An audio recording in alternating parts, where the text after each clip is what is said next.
அனைவருக்கும் வணக்கம். இன்று நாம் 10ஆம் வகுப்பில் உள்ள அலகு 3 இருக்கிற மாநில அரசு அந்த டாபிக் பற்றி தான் பார்க்க போகிறோம். அதாவது மாநில அரசுனா இப்போ இந்தியாவில் இருக்கிற மாநிலங்கள்லாம் எப்படி எந்த சட்டமன்றம், எந்த நடைமுறை நிர்வாகம் எப்படி நிர்வாகம் பண்ணுறாங்க, அதோட சட்டமன்றம் என்ன, நீதித்துறை என்ன, நம்ம மத்திய அரசு பார்த்தோம்னா அதே போல் தான் சேம் மாநில அரசும் வரும் அப்படிங்கிறாங்க. நம்ம மத்திய அரசில் பார்த்திங்கன்னா குடியரசுத் தலைவர்னு சொல்லுவோம், மாநில அரசில் ஆளுநர்னு சொல்லுவோம்.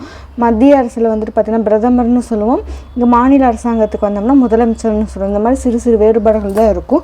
மற்றபடி ரெண்டுமே பார்த்திங்கன்னா ஒரே மாதிரி தான் இருக்கும். வாங்க பாடம் பார்க்கலாம்.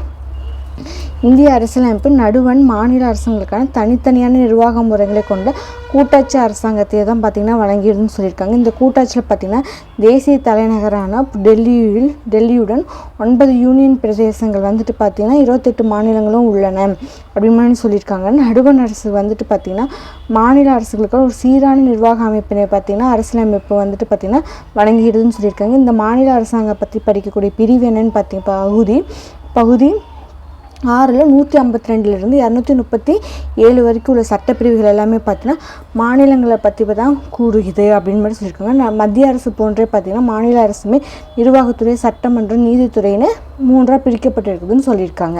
இப்போ பாருங்கள், இந்த சார்ட்டில் பாருங்கள், மாநில அரசு கொடுத்துருக்காங்க. நிர்வாகத்துறைனா ஆளுநர், முதலமைச்சர், அமைச்சரவை. இதுவே நம்ம மத்திய அரசில் பார்த்தோம்னா குடியரசுத் தலைவர், துணை குடியரசுத் தலைவர், பிரதமர், அமைச்சர் மற்றும் அமைச்சரவைன்னு பார்ப்போம். இதுவே மாநில அரசில் பார்த்திங்கன்னா சட்டமன்றம்னு எடுத்தோம்னா சட்ட மேலவை, சட்ட பேரவைன்னு பார்ப்போம்.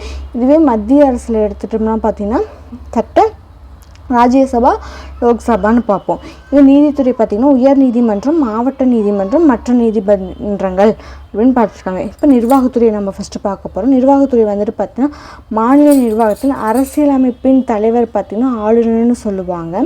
சரி, இவரோட ஆளுநர் பேரில் தான் பார்த்திங்கன்னா நம்ம மாநிலத்தோட நிர்வாகம் எல்லாமே நடைபெறுகிறதுன்னு சொல்லியிருக்காங்க. ஒரு நிர்வாக சூழலின் கடமை ஒரு மாநிலத்தில் 2 அல்லது அதற்கு மேற்பட்ட மாநிலங்கள் ஆளுநராக ஒரு ஆளுநரே பார்த்திங்கன்னா ரெண்டு மாநிலத்துக்கு பார்த்திங்கன்னா ஒரே ஆளுநர் கூட நியமிக்கப்படலாம் மாதிரி சொல்லியிருக்காங்க. அரசியலமைப்பு சட்டப்பிரிவு 154 பார்த்திங்கன்னா மாநில ஆளுநரின் நிர்வாக அதிகாரங்களை பற்றி கூறுகிறது. மாநில ஆளுநரின் நிர்வாக அதிகாரம் பற்றி கூறும் சட்டப்பிரிவு பார்த்திங்கன்னா 154. இப்போ ஆளுநர் நியமனம். ஆளுநர் பார்த்திங்கன்னா யாரால் நியமிக்கப்படுகிறாங்கன்னா குடியரசுத் தலைவரால் தான் நியமிக்கப்படுகிறாங்க. அவரோட பதவிக்காலம் பார்த்திங்கன்னா 5 ஆண்டுகள்னு சொல்லியிருக்காங்க. குடியரசுத் தலைவரோட விருப்பத்தின் பேரில் பார்த்திங்கன்னா ஆளுநரோட பதவிக்காலம் நீடிக்கப்படலாம் அப்படின்னு சொல்லியிருக்காங்க. ஒரு ஆளுநர் தன்னோட இப்போ தமிழ்நாட்டில் ஒரு ஆளுநர் தேர்ந்தெடுக்கப்போனால் அவர் தமிழ்நாட்டுக்கு பார்த்திங்கன்னா ஆளுநராக இருக்க மாட்டார், வேற ஒரு ஸ்டேட்டுக்கு தான் ஆளுநராக இருப்பாங்க. அது மாதிரி சொல்லியிருக்காங்க. அதாவது பார்த்திங்கன்னா தனது சொந்த மாநிலத்தில் பார்த்திங்கன்னா ஆளுநராக நியமிக்கப்பட மாட்டார்னு சொல்லியிருக்காங்க. குடியரசுத் தலைவரால் பார்த்திங்கன்னா வேறொரு மாநிலத்திற்கு பார்த்திங்கன்னா மாற்றப்படலாம். குடியரசுத் தலைவருக்கு தனது பணித்துறப்பு கடிதத்தை பார்த்திங்கன்னா கொடுப்பதன் மூலம் ஆளுநர் எந்த நேரத்திலும் பார்த்திங்கன்னா பதவி விலகலாம்னு சொல்லியிருக்காங்க. ஆளுநர் பதவி விலகலை பார்த்திங்கன்னா மாநில சட்டமன்றமோ இல்லை உயர்நீதிமன்றமோ பார்த்திங்கன்னா பங்கு பெற முடியாது அப்படின்னு மாதிரி சொல்லியிருக்காங்க. இப்போ பார்த்திங்கன்னா ஒரு மாநிலத்தின் ஆளுநராக நியமிக்கிறது பார்த்திங்கன்னா 2 முறை பார்த்திங்கன்னா பின்பற்றப்படுகிறது. அது என்னன்னு பார்த்திங்கன்னா ஆளுநராக நியமிக்கப்படும் ஒருவர் பார்த்திங்கன்னா தனது எந்த மாநிலத்தில் ஆளுநராக உள்ளதோ அந்த மாநிலத்தில் பார்த்திங்கன்னா அவர் வசிக்கக்கூடாதுன்னு சொல்லியிருக்காங்க. 2வது பார்த்திங்கன்னா இப்போ ஆளுநராக நியமிக்கப்படும் போது அந்த மாநிலத்தோட அரசத்தோடையும் பார்த்திங்கன்னா குடியரசுத் தலைவர் பார்த்திங்கன்னா கலந்தோசிப்பார் அப்படின்னு மாதிரி சொல்லியிருக்காங்க. அரசியலமைப்பு சட்டப்பிரிவு 158(3)A பார்த்திங்கன்னா என்ன சொல்லுதுன்னா, இப்போ ஒருவேளை பார்த்திங்கன்னா 1, 2 மேற்பட்ட மாநிலங்களுக்கு பார்த்திங்கன்னா ஆளுநராக நியமிக்கப்படும் போது அவர் கொடுக்கக்கூடிய சம்பளம், பதவி படிகள் இதெல்லாம் பார்த்திங்கன்னா அந்தந்த மாநிலங்களுக்கு பார்த்திங்கன்னா குடியரசுத் தலைவர் பார்த்திங்கன்னா ஒரு ஆணையின் மூலம் பகிர்ந்து அளிப்பார் அப்படின்னு சொல்லியிருக்காங்க.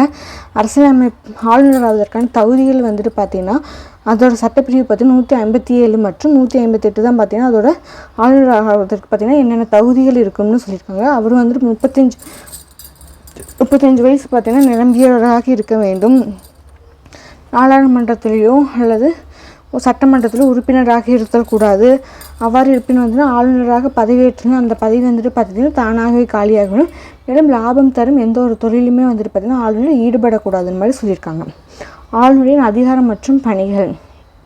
அதாவது ஆளுநர் பார்த்திங்கன்னா மாநில நிர்வாகத்தின் தலைவராக செயல்படுவது மட்டும் இல்லாமல் சில அதிகாரங்களும் பெற்றிருக்காங்கன்னு சொல்லியிருக்காங்க. அதாவது சட்டப்பிரிவு 163 படி என்ன சொல்லுதுன்னா, முதலமைச்சர் தலைமையில் வந்துட்டு பார்த்தீங்கன்னா ஒரு அமைச்சரவை இருக்குது. அது வந்துட்டு பார்த்தீங்கன்னா ஆளுநருக்கு ஆலோசனை மற்றும் வழிகாட்டுதலை வந்துட்டு பார்த்தீங்கன்னா வழங்குகிறது அப்படின்னு மாதிரி சொல்லியிருக்காங்க. நிர்வாக அதிகாரங்கள், சட்டமன்ற அதிகாரங்கள், நிதி அதிகாரங்கள், நீதித்துறை அதிகாரங்கள், விருப்புரிமை அதிகாரங்கள், அவசரகால அதிகாரங்கள், இதெல்லாம் பார்த்திங்கன்னா நம்ம குடியரசுத் தலைவருக்கு பார்த்துருப்போம். அதே சேம் அப்படியே தான் வந்துட்டு பார்த்திங்கன்னா இங்கேயும் பார்க்க போகிறோம். சரிங்களா? நிர்வாக அதிகாரங்கள் தான் வந்துட்டு பார்த்திங்கன்னா மாநில சட்டமன்றத்தில் பார்த்திங்கன்னா பெரும்பான்மையான கட்சியோட தலைவர் தான் பார்த்திங்கன்னா முதலமைச்சராக வந்துட்டு பார்த்திங்கன்னா ஆளுநர் நியமனம் செய்வார். அங்கேயும் மத்திய அரசும் பார்த்திங்கன்னா பெரும்பான்மை கட்சியின் தலைவராக பார்த்தீங்கன்னா குடியரசுத் தலைவர் பிரதமர் அமைச்சராக நியமனம் செய்கிறார். இவன் ஆளுநர் முதலமைச்சரின் பரிந்துரையின் படிதான் மற்ற அமைச்சரவை மற்றும் உறுப்பினர்களை பார்த்திங்கன்னா ஆளுநர் நியமனம் செய்கிறார். அது மட்டும் இல்லாமல் பார்த்திங்கன்னா அரசு பணியாளர் தேர்வாணைய குழுமத்தின் தலைவர் மற்றும் உறுப்பினர்களை நியமனம் செய்கிறாங்க. அப்புறம் தலைமை தேர்தல் அதிகாரியை நியமனம் செய்கிறது. அவரோட பணிக்காலம், அவர் என்னென்ன பணிகள் வந்துட்டு பார்த்திங்கன்னா செய்யணும், அதெல்லாம் வந்துட்டு பார்த்திங்கன்னா ஆளுநர் தீர்மானிக்கிறாங்க. இது ரொம்ப இம்பார்ட்டன்ட்.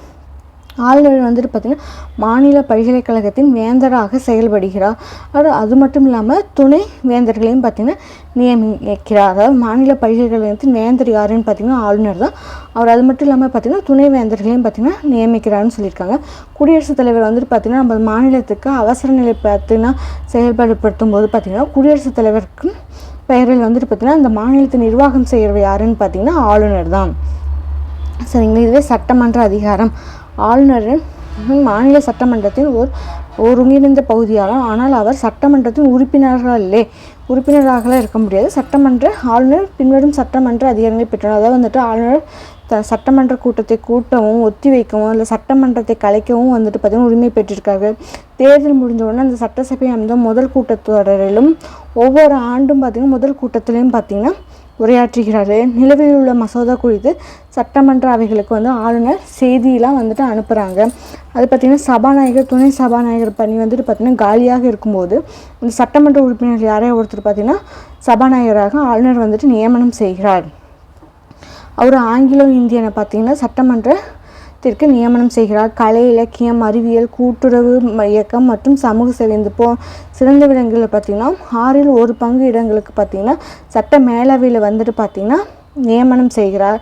மாநில சட்டமன்றத்தில் நிறைவேற்றப்படும் ஒவ்வொரு மசோதாவும் பார்த்திங்கன்னா ஆளுநர் கையொப்பமிட்டால் தான் பார்த்திங்கன்னா அது சட்டமாக மாற்றப்படும். ஆளுநர் வந்துட்டு பார்த்திங்கன்னா அந்த மசோதாவுக்கு ஒன்று கையெழுத்திடலாம், அல்லது திருப்பி அனுப்பலாம், இல்லை அந்த மசோதா வந்துட்டு பார்த்திங்கன்னா நிறுத்தி வைக்கலாம், இல்லை மறுபடியும் பார்த்திங்கன்னா மறுபரிசீலனைக்காக சட்டமன்றத்துக்கு திருப்பி அனுப்பலாம்னு சொல்லியிருக்காங்க. இப்போ அரசியலமைப்பு சட்டப்பிரிவு 213 இது ரொம்ப முக்கியம். என்ன சொல்லுதுன்னா, ஆளுநர் மாநில சட்டமன்றம் நடைபெறாத போது 213 சட்டப்பிரிவு பயன்படுத்தி ஒரு அவசர சட்டத்தை பிறப்பிக்கிறாங்க. இந்த அவசர சட்டம் பார்த்திங்கன்னா 6 மாதத்துக்குள்ளே பார்த்திங்கன்னா மாநில சட்டமன்றத்தால் அங்கீகரிக்கப்படணும். அந்த அவசர சட்டத்தை பார்த்திங்கன்னா எப்போ வேணாலும் ஆளுநர் திரும்ப பெறலாம். மாநிலத்தினோட நிதிநிலை அறிக்கை, அரசு பணியாளர் தேர்வாணையத்தின் அதோட அறிக்கை, அரசின் தணிக்கைக்குழு அறிக்கை ஆகியவற்றில் பார்த்திங்கன்னா சட்டமன்றத்தில் சமர்ப்பிக்கிறாரு. இது நிதி அதிகாரங்கள். மாநிலத்தோட ஆண்டு வரவு செலவு திட்டம்லாம் பார்த்திங்கன்னா யார்கிட்ட இருக்கும்னா ஆண்டு வரவு செலவு திட்டத்தெல்லாம் பார்த்திங்கன்னா அறிமுகம் செய்யும் கடமை பார்த்திங்கன்னா ஆளுநருக்கு தான் வழங்கப்பட்டிருக்குது.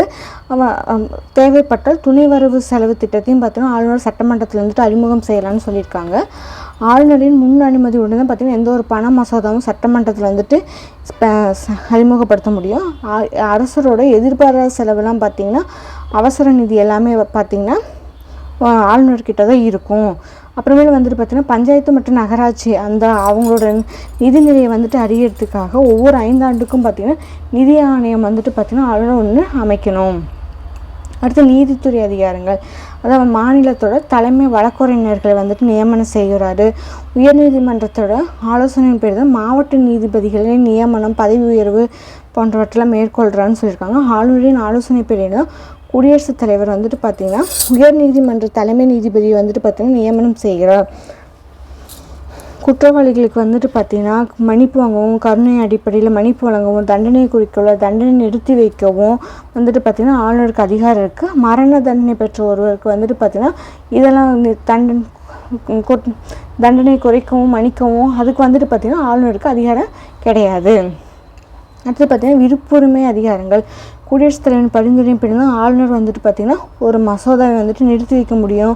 மாநில சட்டமன்ற பொதுத்தேர்தலில் பார்த்திங்கன்னா எந்த ஒரு கட்சியுமே பெரும்பான்மை பெறாத போது ஆளுநர் வந்துட்டு பார்த்திங்கன்னா எந்த கட்சியுமே வந்துட்டு பார்த்திங்கன்னா ஆட்சி அமைக்க அழைக்கலாம். சட்டமன்றத்தில் நம்பிக்கையில்லாத வாக்கெடுப்பின் மூலம் பெரும்பான்மை நிரூபிக்க முடியாமல் போனால் அமைச்சரவையை ஆளுநர் வந்துட்டு கலைக்க முடியும். அதாவது வந்து சட்டமன்றத்தில் வந்து பெரும்பான்மை ஒரு கட்சி நிரூபிக்கலைன்னா அந்த கட்சியை வந்துட்டு பார்த்திங்கன்னா ஆளுநர் நினைச்சாங்கன்னா அந்த கட்சியோட ஆட்சியை வந்துட்டு பார்த்திங்கன்னா கலைக்க முடியும்னு சொல்லியிருக்காங்க. அவசர கால அதிகாரங்கள் மாநில அரசில் வந்துட்டு பார்த்திங்கன்னா அரசியலமைப்பு சட்டப்பிரிவு 356 படி பார்த்திங்கன்னா மாநில அரசை வந்துட்டு பார்த்திங்கன்னா அங்கே வந்துட்டு பார்த்திங்கன்னா அந்த மாநில அரசாங்களால் வந்துட்டு அந்த அரசாங்கத்தை நடத்த முடியாத சூழ்நிலை வரும்போது ஆளுநர் வந்துட்டு பார்த்திங்கன்னா 356 வந்துட்டு சட்டப்பிரிவு பயன்படுத்தி அந்த அரசை கலைச்சி குடியரசுத் தலைவருக்காக பரிந்துரை செய்வார். அப்படி அவர் பரிந்துரை செய்யப்பட்ட அந்த ஆட்சி கலைக்கப்பட்டால் அந்த மாநில குடியரசுத் தலைவர் அதான் ஆட்சியில் தான் நடைமுறைக்கு வரும். அப்படி நடைமுறைக்கு வந்துச்சுன்னா குடியரசுத் தலைவரின் பிரதிநிதியாக பார்த்திங்கன்னா அந்த மாநிலத்தோட ஆளுநர் தான் பார்த்திங்கன்னா அந்த மாநிலத்தை நிர்வாகம் செய்கிறார்.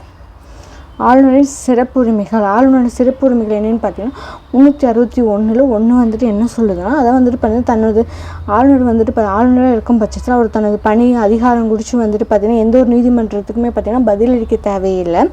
ஆளுநரின் பதவி காலத்தில் பார்த்தீங்கன்னா அவர் மேலே குற்றம் சாட்டு சுமத்தப்பட்டாலோ அல்லது கைது செய்யவோ பார்த்தீங்கன்னா எந்த ஒரு நீதிமன்றத்துக்குமே அதிகாரம் கிடையாதுன்னு மாதிரி சொல்லியிருக்காங்க.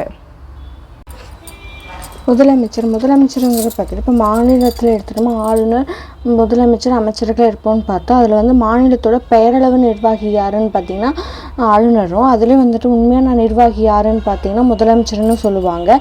வேறு வகையில் ஆளுநர் என்பது மாநில அரசின் தலைவர்னும் முதலமைச்சர் என்பவர் பார்த்தீங்கன்னா அரசாங்கத்தின் தலைவரும் மறுபடியும் சொல்லியிருக்காங்க. முதலமைச்சர் நியமனம் முதலமைச்சர் வந்துட்டு பார்த்திங்கன்னா யாரால் நியமிக்கப்படுகிறான்னு பார்த்தீங்கன்னா ஆளுநரால் நியமிக்கப்படுகிறாங்க. அவரோட பதவி காலம் வந்துட்டு பார்த்திங்கன்னா நிர்ணயிக்கப்பட்ட ஒன்றும் இல்லை. அதாவது வந்துட்டு பார்த்திங்கன்னா சட்டமன்றத்தில் முதலமைச்சருக்கு வந்துட்டு பார்த்திங்கன்னா பெரும்பான்மையான ஆதரவு இருக்கும்போது வரைக்கும் தான் பார்த்திங்கன்னா ஒரு முதலமைச்சராக அந்த பதவியில் இருக்க முடியும். பெரும்பான்மையை இழந்துட்டாருன்னா அது வந்துட்டு பார்த்திங்கன்னா அந்த முதலமைச்சர் பதவியிலிருந்து வந்துட்டு ராஜினாமா செய்யப்படுவாங்க அப்படின்னு சொல்லியிருக்காங்க. முதலமைச்சரோட பதவி காலம் பார்த்திங்கன்னா மற்ற அமைச்சர்கள் போன்றே பார்த்திங்கன்னா 5 ஆண்டுகள்னு சொல்லியிருக்காங்க. முதலமைச்சரின் அதிகாரம் மற்றும் பணிகள் அமைச்சரவை தொடர்பானவை. அதாவது முதலமைச்சர் பரிந்துரையின் தான் பேரில் தான் ஆளுநர் வந்துட்டு பார்த்திங்கன்னா அமைச்சர்களை நியமிக்கிறாங்க. அமைச்சர்களுக்கு வந்துட்டு துறை ஒதுக்கீடு செய்கிறாங்க. அமைச்சரவையை வந்துட்டு பார்த்திங்கன்னா முதலமைச்சர் நினச்சாங்கன்னா மாற்றி அமைக்க முடியும். அமைச்சரவை கூட்டத்துக்கு பார்த்திங்கன்னா முதலமைச்சர் வந்துட்டு பார்த்திங்கன்னா தலைமையேற்றுறாங்க அப்படின்னு மாதிரி சொல்லியிருக்காங்க.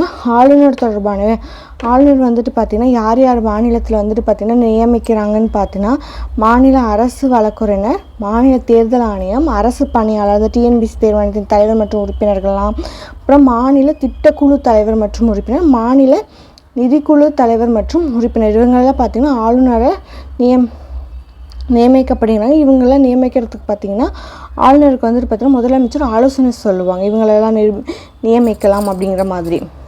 இப்போ சட்டமன்றம் தொடர்பாக சட்டமன்ற கூட்டத்தை வந்துட்டு ஆரம்பிக்கவும் ஒத்தி வைக்கவும் பார்த்திங்கன்னா ஆளுநருக்கு பார்த்திங்கன்னா முதலமைச்சர் ஆலோசனை தான் கூறுகிறாரு. சட்டமன்றத்தின் அரசின் கொள்கையை வந்துட்டு அறிவிக்கிறாரு. மசோதாவை வந்துட்டு பார்த்திங்கன்னா அறிமுகப்படுத்துகிறாங்க. எந்த நேரத்திலும் பார்த்திங்கன்னா சட்டமன்றத்தை கலைக்கிறதுக்கு வந்துட்டு ஆளுநருக்கு வந்துட்டு முதலமைச்சர் பரிந்துரை செய்யலாம். அடுத்து அமைச்சரவை பார்த்திங்கன்னா மாநில சட்டமன்றத்துக்கு கூட்டு பொறுப்பானதுன்னு சொல்லியிருக்காங்க. அமைச்சரவை வந்துட்டு பார்த்திங்கன்னா அமைச்சர் அனைவருமே பார்த்திங்கன்னா சட்டமன்ற உறுப்பினராக இருக்க வேணும். அப்படி அவங்க சட்டமன்ற உறுப்பினர்கள் இல்லைன்னா அவங்க அமைச்சராக பதவியேற்ற காலத்திலிருந்து 6 மாதத்துக்குள் பார்த்திங்கன்னா சட்டமன்ற உறுப்பினராக ஏதாவது ஒரு தொகுதியில் அவங்க தேர்ந்தெடுக்கப்பட வேணும் அப்படின்னு மாதிரி சொல்லியிருக்காங்க. சட்டமன்றத்தில் வந்துட்டு பார்த்திங்கன்னா நம்பிக்கையில்லாத தீர்மானம் கொண்டு வர பட்சத்தில் பார்த்திங்கன்னா அமைச்சரவை வந்துட்டு பார்த்திங்கன்னா ராஜினாமா செய்ய வேண்டும். அரசியலமைப்பு சட்டப்பிரிவு 163 வந்துட்டு என்ன சொல்லுதுன்னா ஆளுநருக்கு வந்துட்டு பார்த்திங்கன்னா ஆலோசனை வழங்குறதுக்காக பார்த்திங்கன்னா இந்த அமைச்சரவை வந்துட்டு பார்த்திங்கன்னா உருவாக்கப்பட்டிருக்கு அப்படின்னு மாதிரி சொல்லியிருக்காங்க. சட்டப்பிரிவு 163(1) படி முதலமைச்சர் தலைவராக கொண்ட இந்த அமைச்சரவை வந்துட்டு பார்த்திங்கன்னா ஆளுநருக்கு வந்துட்டு பார்த்திங்கன்னா தேவைப்படும் போது உதவி செய்யவும் ஆலோசனை வழங்கவும் வேண்டும். 163(1) என்ன சொல்லுது ஆளுநர்களுக்கு வந்துட்டு பார்த்திங்கன்னா இந்த அமைச்சரவை வந்துட்டு பார்த்திங்கன்னா ஆலோசனைகளை வழங்குகிறது மாதிரி சொல்லுது. அடுத்து அமைச்சர்களுக்கான மற்ற விதிகள் பார்த்திங்கன்னா 164 ஆளுநரால் முதலமைச்சர் நியமிக்கப்படுவதை குறிக்கிறது. 164 என்ன சொல்லுதுன்னா, ஆளுநர் வந்துட்டு பார்த்திங்கன்னா முதலமைச்சர் வந்துட்டு நியமிக்கிறாங்க, அதை பற்றி சொல்லுது. அந்த முதலமைச்சர் எண்ணிக்கை முதலமைச்சர் உட்பட மற்ற அமைச்சர்கள் எண்ணிக்கை இது எவ்வளோ தாண்டக்கூடாதுன்னு சொல்லியிருக்காங்கன்னா 15% மேலே தாண்டக்கூடாது. இது வந்து நம்ம மத்திய அரசாங்கத்தில் நம்ம பார்த்தோம். அதோட சட்டப்பிரிவு பார்த்திங்கன்னா 164(1)A. அமைச்சரவையின் அதிகாரம் மற்றும் பணிகள், அதாவது வந்துட்டு பார்த்திங்கன்னா மாநில அரசின் கொள்கைகளை உருவாக்கி அவற்றை நடைமுறைப்படுத்துகிறது. சட்டமன்ற நிகழ்ச்சிகள் வந்துட்டு முடிவு செய்து மசோதாவுக்கு ஆதரவு அளிக்கிறது. நிதி கட்டுப்பாடு வச்சுருக்குது. வரி கொள்கையெல்லாம் பார்த்திங்கன்னா முடிவு செய்யுது. முக்கியமான தலைவர்கள்லாம் துறை தலைவர்கள்லாம் தேர்ந்தெடுக்குது.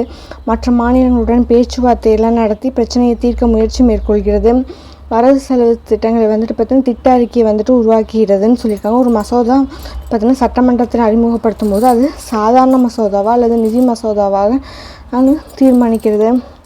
அமைச்சரவையின் ஒவ்வொரு அமைச்சர்களின் பணியையும் கட்டுப்படுத்தி கண்காணிக்கிறது.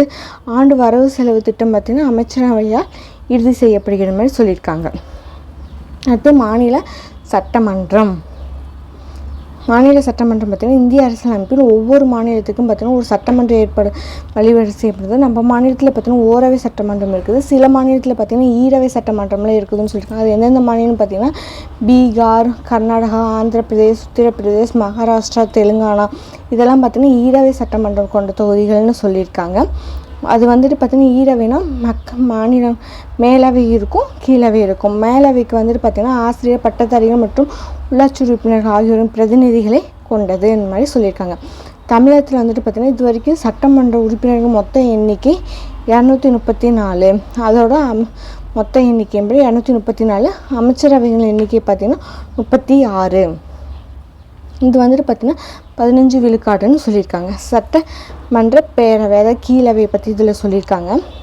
மாநில சட்டமன்றம் வந்துட்டு பார்த்திங்கன்னா ஒரு முக்கியமான பகுதி எதுன்னு பார்த்திங்கன்னா சட்டமன்ற பேரவைன்னு சொல்லியிருக்காங்க. இதெல்லாம் வந்துட்டு பார்த்திங்கன்னா அது உண்மையான அதிகார மையம்னு சொல்லியிருக்காங்க. இது வந்து இதுக்கு உறுப்பினர்கள் எப்படி தேர்ந்தெடுக்கப்படுறாங்கன்னா வயது வந்த வாக்காளர் முறையை தான் பார்த்திங்கன்னா பயன்படுத்தி தேர்ந்தெடுக்கப்படுகிறாங்க. 18 வயசுக்கு அதிகமானவர் 18 வயசு நிரம்பியானவருமே பார்த்திங்கன்னா வாக்களிக்கிறாங்களே அதை பற்றி தான் சொல்லியிருக்காங்க. சட்டமன்ற உறுப்பினர் எண்ணிக்கையை பொறுத்தவரையும் பார்த்திங்கன்னா மக்கள் தொகையை பொறுத்து பார்த்திங்கன்னா மாநிலத்துக்கு மாநிலம் வேறுபடும்னு சொல்லியிருக்காங்க. அதிகபட்சமாக 500க்கு மிகாமலும் குறைஞ்சபட்சம் 60க்கு குறையாமலும் வந்துட்டு பார்த்திங்கன்னா சட்டமன்ற உறுப்பினர்கள் எண்ணிக்கை இருக்கணும்னு சொல்லியிருக்காங்க. அவர்களோட பதவிக்காலம் பார்த்திங்கன்னா 5 ஆண்டுகள். ஆனால் வந்துட்டு பார்த்திங்கன்னா 5 ஆண்டுக்கு முன்னாடியே பார்த்திங்கன்னா அவங்களோட கலைக்கப்படலாம், சட்டமன்றம் வந்துட்டு பார்த்திங்கன்னா கலைக்கப்படலாம்னு சொல்லியிருக்காங்க. அதாவது வந்துட்டு சட்ட மேலவை உறுப்பினர்கள் எண்ணிக்கை பார்த்திங்கன்னா சட்டமன்ற கீழவை தான் வந்துட்டு பார்த்திங்கன்னா கீழவை உறுப்பினர்கள் எண்ணிக்கையில் 1/3 பார்த்திங்கன்னா மிகாமல் இருக்கணும்னு சொல்லியிருக்காங்க. அதாவது வந்துட்டு பார்த்திங்கன்னா அப்படி இருக்கணும். ஆனால் அது சட்ட மேலவை உறுப்பினர் எண்ணிக்கை பார்த்திங்கன்னா 40% பார்த்திங்கன்னா குறையாமலும் இருக்கணும்னு சொல்லியிருக்காங்க. சட்டமன்றத்தின் அமைப்பு பார்த்திங்கன்னா மொத்தம் உறுப்பினர் தமிழக சட்டமன்றம் பார்த்திங்கன்னா மொத்தம் 235 உறுப்பினர்களை வந்துட்டு கொண்டதனும் அதில் 234 உறுப்பினர்கள் வந்துட்டு பார்த்திங்கன்னா வாக்காளர் வயது வந்தோம் தேர்தல் மூலம் தேர்ந்தெடுக்கப்படுறாங்கன்னோ மீது ஒருத்தர் வந்துட்டு பார்த்திங்கன்னா ஆங்கிலோ இந்தியனை வந்துட்டு பார்த்திங்கன்னா ஆளுநர் வந்துட்டு அறிமுகம் செய்யப்படுறாருன்னு சொல்லியிருக்காங்க. அமைச்சரவை மற்றும் அமைச்சரவை குழுக்கள் இங்கேயும் பார்த்திங்கன்னா மாநில சட்டமன்றத்துலேயும் பார்த்திங்கன்னா கேபினெட் அமைச்சரவையில் இருக்குதுன்னு சொல்லியிருக்காங்க. கேபினெட் அமைச்சரவை வந்து ஒன்று வந்து நிரந்தரமானது, மற்றொன்று வந்துட்டு பார்த்திங்கன்னா தற்காலிகமானதுன்னு சொல்லியிருக்காங்க. சபாநாயகர் வந்துட்டு பார்த்திங்கன்னா சட்டமன்ற உறுப்பினர்களுக்கிடையே வந்துட்டு சபாநாயகர் மற்றும் துணை சபாநாயகர் வந்து தேர்ந்தெடுக்கப்படுறாங்க. இப்போ ஒரு சட்டமன்ற சபாநாயகர் வந்துட்டு பதவி நீக்கம் செய்யணும்னா 14 நாட்களுக்கு முன்னாடியே பார்த்திங்கன்னா அவர் மேலே வந்துட்டு பார்த்திங்கன்னா அவருக்கு ஒரு அறிவிப்பு கொடுத்துட்டு நம்ம வந்துட்டு பார்த்திங்கன்னா அந்த அறிவிப்பு சபாநாயகர் மேலே வந்துட்டு பார்த்திங்கன்னா நம்பிக்கையில்லா வாக்கு தீர்மானம் ஏதாவது நிறைவேற்றப்பட்டுச்சுன்னா அது பார்த்திங்கன்னா வாக்கெடுப்பு எடுத்து தான் வந்துட்டு பார்த்திங்கன்னா அவர் நம்ம பதவி நீக்கம் செய்ய முடியும்னு சொல்லியிருக்காங்க. இப்போ சட்டமன்றம் எப்படி நம்ம மத்திய அரசில் பார்த்தோம்னா சட்டமன்றம் கலைக்கப்பட்டதாலும் புதிய சபாநாயகர் வரும் வரை பார்த்திங்கன்னா அந்த பழைய சபாநாயகர் வந்துட்டு பார்த்திங்கன்னா அந்த பணியை வந்து தொடருவான்னு சொல்லியிருக்காங்க. சபாநாயகர் இல்லாத போது அவரோட பணியை பார்த்திங்கன்னா துணை சபாநாயகர் வந்துட்டு மேற்கொள்வார். சட்ட மேலவை பார்த்திங்கன்னா சட்ட மேலவை விதான் பரிஷத்துன்னு வந்துட்டு சொல்கிறாங்க. இது 28 மாநிலத்தில் பார்த்திங்கன்னா 6 மாநிலத்துலாம் பார்த்திங்கன்னா இந்த சட்ட மேலவை வந்துட்டு பார்த்திங்கன்னா இருக்குது. இதில் உறுப்பினர்கள் வந்துட்டு பார்த்திங்கன்னா நம்ம மத்திய அரசில் பார்த்த மாதிரி தான் மாநிலங்களவை பார்த்த மாதிரியே தான். இது வந்து நிரந்தரமான அமைப்புன்னு சொல்லியிருக்காங்க. இது கலைக்க முடியாதுன்னு சொல்லியிருக்காங்க. இதோட ஆண்டு சட்ட மேலவை உறுப்பினர்கள் பதவிக்காலம் 6 ஆண்டுகள்னு சொல்லியிருக்காங்க. ஆனால் ஒவ்வொரு 2 ஆண்டுக்கும் பார்த்திங்கன்னா 1/3 உறுப்பினர்கள் வந்துட்டு ஓய்வு பெறுவாங்கன்னு சொல்லியிருக்காங்க. இவங்களோட வயது வரம்பு 30 வயது நிரம்பிகள் வந்து பார்த்திங்கன்னா சட்ட மேலவையில் உறுப்பினராக இருக்கணும்னு சொல்லுவாங்க. எந்த ஒரு மனநிலை சரியில்லாதவரும் இல்லை வந்துட்டு பார்த்திங்கன்னா அந்த மாநிலத்தில் எந்த ஒரு மாநிலத்தில் அவர் வாக்காளர் பட்டியலில் பார்த்திங்கன்னா அவர் பெயர் இடம்பெற்றிருக்க வேண்டும்னு சொல்லியிருக்காங்க.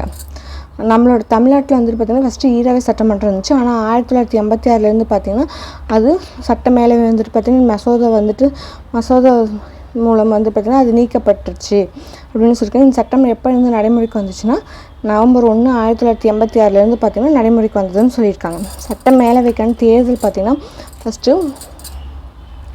1/3 உள்ளாட்சி அமைப்புகளை தேர்ந்தெடுக்கப்பட்டவர்களாக இருக்கணும். 12/1 பட்டதாரிகளாக தேர்ந்தெடுக்கப்பட்டவர்களாக இருக்கணும். 12 வந்துட்டு பார்த்திங்கன்னா பட்டதாரி ஆசிரியர்களால் தேர்ந்தெடுக்கப்பட்டவர்களாக இருக்கணும். 3 பார்த்திங்கன்னா சட்டப்பேரவை உறுப்பினர்களால் தேர்ந்தெடுக்கப்பட்டவர்களாக இருக்கணும்.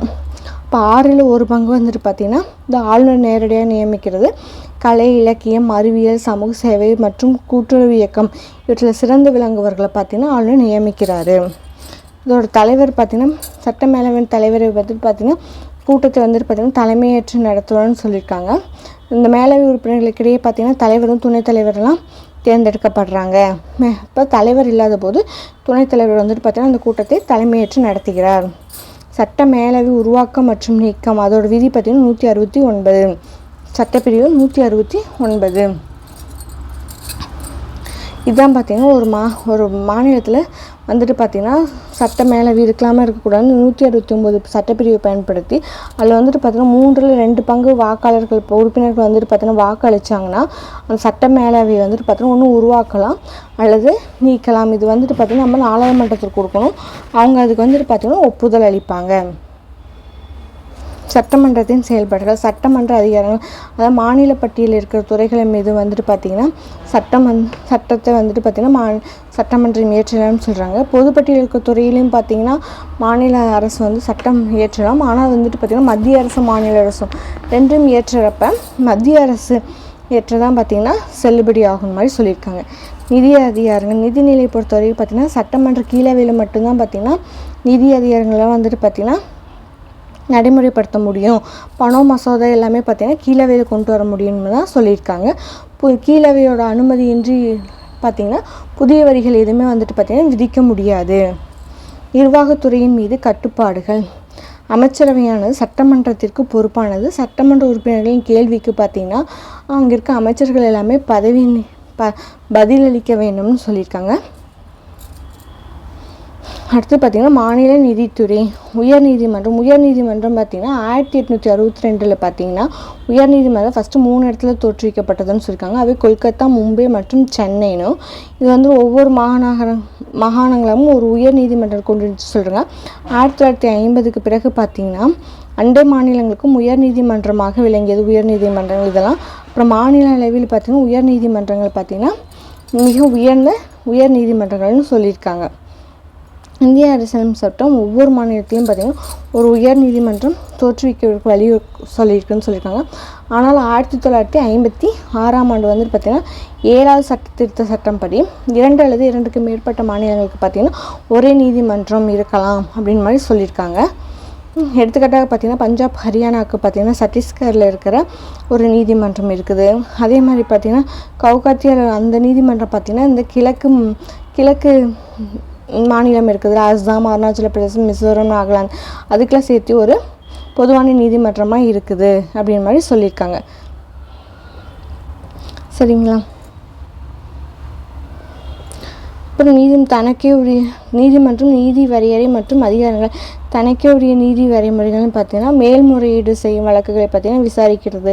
சென்னை, மும்பை, கொல்கத்தா நீதிமன்றம் தங்களுக்கான நீதி வரையறை அதிகாரிகள் மேல்முறையீடு செய்கிற இதெல்லாம் பார்த்தீங்கன்னா விசாரிக்கிற மாதிரி சொல்லியிருக்காங்க.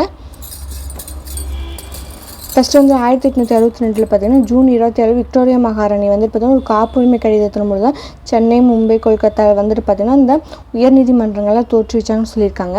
அதாவது லண்டனுக்கு அடுத்தபடி 2வது பெரிய நீதித்துறை வளாகம் எதுன்னு பார்த்திங்கன்னா நம்ம சென்னை வளாகம் தான் அப்படின்னு மாதிரி சொல்லியிருக்காங்க.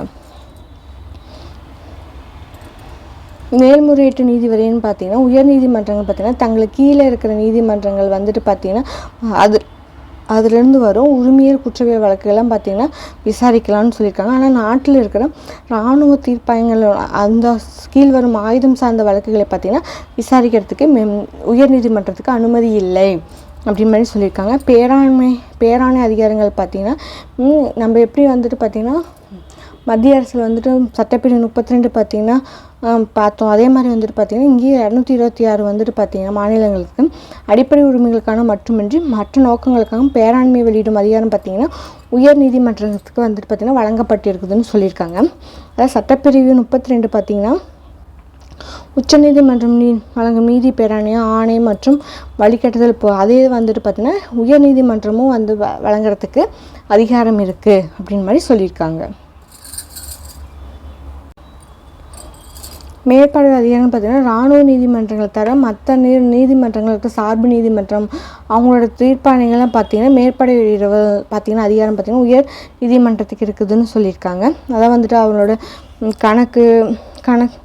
கணக்குகளை பராமரித்த புத்தகங்கள் பதவிகள் அதெல்லாம் சொல்லியிருக்காங்க. ஆவணங்களின் பாதுகாப்பு பெட்டமாக எது விளங்கியதுன்னு பார்த்திங்கன்னா உயர் நீதிமன்றம் தான் பார்த்திங்கன்னா பதிவேடுகளின் நீதிமன்றமாக செயல்படுகிறது. உயர் நீதிமன்றம் பார்த்திங்கன்னா பதிவேடுகளின் நீதிமன்றங்களாக செயல்படுகிறதுன்னு சொல்லியிருக்காங்க.